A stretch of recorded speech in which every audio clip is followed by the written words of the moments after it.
and act and do and live our mental health. Our name is a little bit scary, Suicide or Survive, and that sometimes gets people a bit freaked.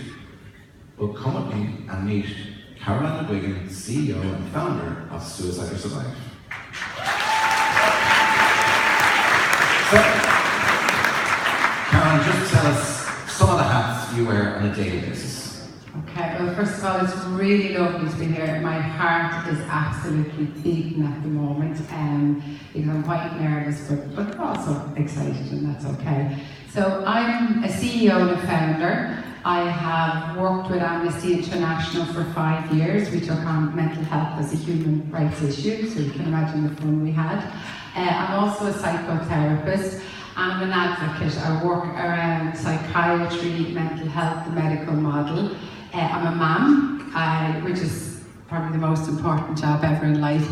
And I have an 18-year-old Connor, and I have a 16-year-old daughter called Amy, so I feel extremely, extremely blessed in life. Now, Connor and Amy are really significant in life. Just share with us where you were when both of them were born. Okay, I'm very struck tonight about community, and the two speakers, the Senator and Brian. You really spoke about community and the benevolent, the solicitors and barristers. Life is about community. We're here to give back, we're here to help each other, and it's just wonderful to be a part of that.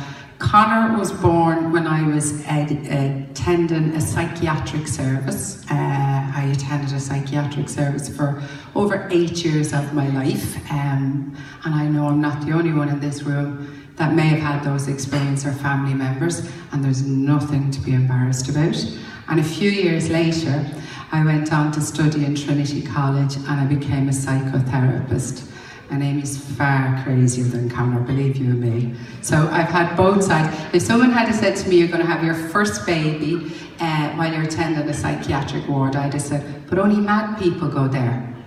And if someone had said, but you're going to have your second baby when you're in Trinity College, I'd have said, and they call me mad. Also in my life, for 10 years, many, many moons ago, I was a legal secretary. So many moons ago as a legal secretary, I would have never believed I'd be sitting up here tonight talking about my life and talking about having attempted suicide. So on the day when you tried to take your own life, and I know you actually died and you were brought back to life, so it's pretty incredible that we actually get to meet Caroline, because I always say I nearly didn't meet you, which is, but being blessed to come back, what gave you the passion and the vision to start Suicide or Survive?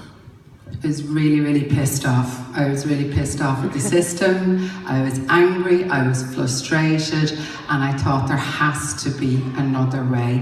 And I was annoyed with myself that I bought into the stigma that is alive and well and kicking still in Ireland. So I thought, I have a responsibility, and as a mother, how am I going to be the change? The same way every person in this room, you all have children, you all have family, and sadly, very few of us have not been touched by suicide, but you all have mental health as well, the same way you have physical health and dental health.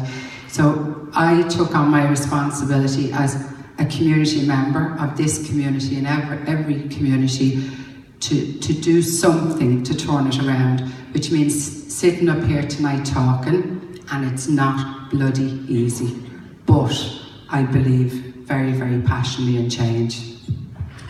Thank you.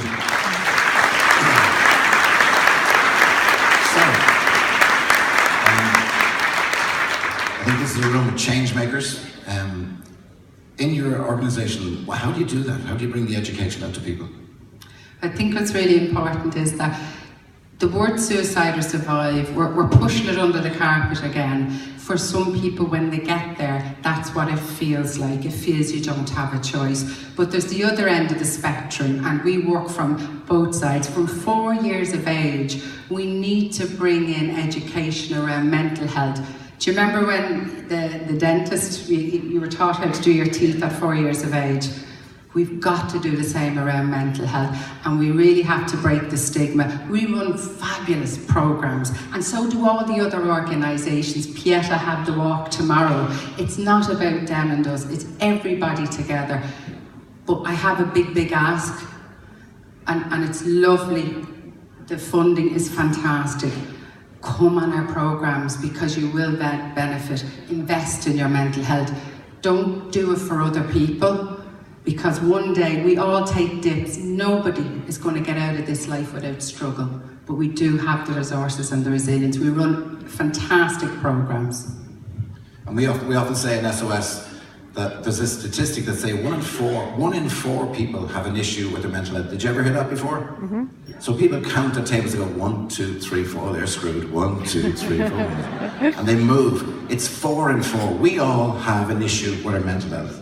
And we all have to mind it. And that's what SOS are about. And we're so happy to be here tonight. In fact, we're so happy we brought you all a little gift that we're going to distribute in the next couple of minutes. We have a Lifecycle emergency kit here. And I'll tell you what's in it. There's a rubber band so you can stretch yourself beyond where you are. There's a string so you can keep yourself tied together when it all falls apart. There's a coin so you'll never be broke. A rubber so you can rub out your mistakes. There's a rose to remind you that someone loves you. And my favourite, there's marbles there so you'll never lose your own. Okay, so there we go.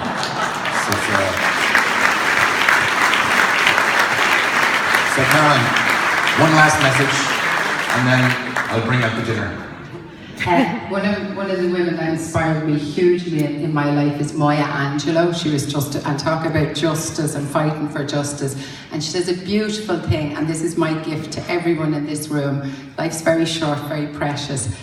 Be a rainbow in somebody else's cloud. Every one of us can do that. And thank you so much to be able to be here tonight. I'm going over there to collapse now.